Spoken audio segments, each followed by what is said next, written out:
Hi, I'm George Bodarky. I'm the news director of WFUV. That's an NPR affiliate station based in the Bronx, and I'm coming to you as part of a collaboration we have with BronxNet called Bronx Connections. And joining me is a 17-year-old high school student from Manhattan named Sam O'Hara, who's been producing face shields for doctors and nurses fighting the COVID-19 pandemic, including doctors and nurses at St. Barnabas Hospital in the Bronx.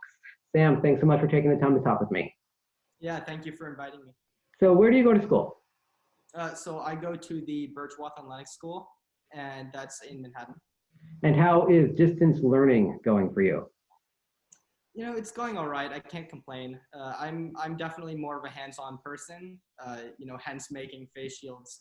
So it's difficult, but I'm making do. So yeah, what inspired you to take the step to start making face shields? It's not something that everyone can simply do at home. Yeah. So I kind of got lucky, actually. Just by chance, I got a 3D printer for Christmas. Right before COVID-19, perfect timing. And I've always been into engineering. I'm very science and math oriented. So when my mother, she's a pediatrician, and she suggested this to me because she personally experienced PPE shortages. And I started around late March making face shields on my 3D printer at home. And I've been doing it ever since. Now, what's the process like to produce these face shields? So it's kind of a two-part process. I start off making the 3D printed part, which is a headband. And you would wear this just like a typical pair of glasses over your head like that. Mm-hmm. And the second part is I have to make the plastic shield that goes over your face. So I've been making those, actually. I started by hand. I have plastic film here. And that's definitely a tough first step. It takes a lot of time. It's very intensive. I started off making them on my own, but I actually recruited a local business in upstate to make them for me. I understand that you were literally losing sleep at first making these, right? Literally losing sleep. How so? So I've always been a night owl. I stay up all night anyways. But at the beginning, I was staying up all night just to reset the 3D printers. The way 3D printing works is you have to manually set the printer up before it can make anything. So I was doing that hourly all night into the early morning. With setting an alarm for every hour, just keep hitting that button, yeah? I tried that, but I ended up staying up continuously. Wow. Yeah. And then having to go to class in the morning, I would imagine. Oh, I didn't. I actually overslept. Oh boy. That became an issue. So I had to figure out a solution. What I ended up doing is I ended up stacking the face shields on top of each other in stacks of 10. So now they can go continuously. I don't have to reset it after each face shield. And that is more convenient because I can let it run overnight without having to touch it. So I go to bed, and the 3D printer, when I'm in the morning, is done. So you have this manufacturing going on while you're sleeping. Yeah, I got it down to a science. Can you show us how you make one? Sure. So I already prepared. I have the printed part, and this is made on my 3D printer over here. So I've got 3 here. My dad actually loved the 3D printing so much, he bought 2 more right after I got the first one. So I've been making about 60 face shields a day. And wow. In order to make them, I take the 3D printed parts off of the printer, and they come off in a stack of 10. So I have to take them apart by hand, and they come off pretty easy. Yeah. And after I'm done with that, this part is done.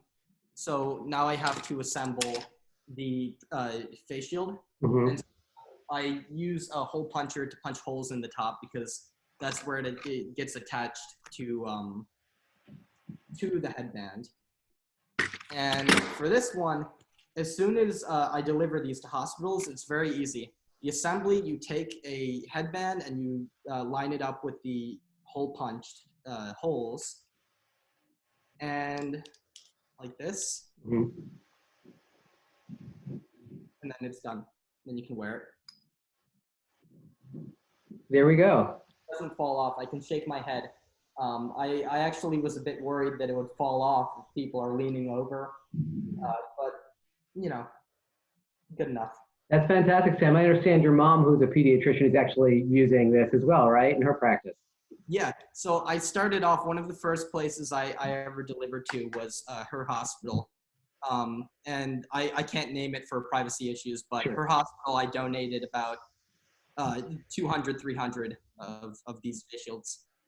Your And mom has a personal connection to St. Barnabas Hospital in the Bronx, right? That's how that relationship started? yeah, so she is friends with another pediatrician at St. Barnabas. We're actually family friends. It goes way back. My dad went to college with her husband. So, you know, we've known each other. And I reached out to her, and she would be delighted to get these face shields at St. Barnabas. That's fantastic. So you're making about 60 of these a day. Yeah, about 60 a day right now. It started off, I was at 4 a day. Not very good. And so I by stacking them on top of each other, I was able to make many more. That's really fantastic. So how does it work with the partner that you located? So they cut the plastic for us. So all of the plastic for the shield part is cut out of a 5-yard roll. We order the rolls on Amazon. They come 5 yards rolled up of this plastic sheeting. And they get cut out at the business GNS glass. And when I get them, all I have to do is punch holes in the top. So I punch the holes and they're ready to send out. Really a remarkable effort, wonderful operations you have there right in your home in Manhattan. What's the next step for you? You're a senior? Yeah, so I'm a senior. I just finished college applications. Not fun. And right now I think I'm off to Purdue University in Indiana. Okay, and what do you want to do after you graduate college? Well, I want to be a rocket scientist. So I'm planning to major in aerospace engineering. My goal is to build spacecraft. I want to build, you know, stuff like the space shuttle that gets launched into orbit around Earth. Wow, that is pretty amazing. That is pretty amazing. And no doubt you will do it based on what you've already been accomplishing, Sam. Oh, thank you. And actually, the 3D printing started off with that. I started off 3D printing model rockets. I actually have one here I just completed if you'd like to see it. Yeah, show it to us. Yeah, here, let me show it to you.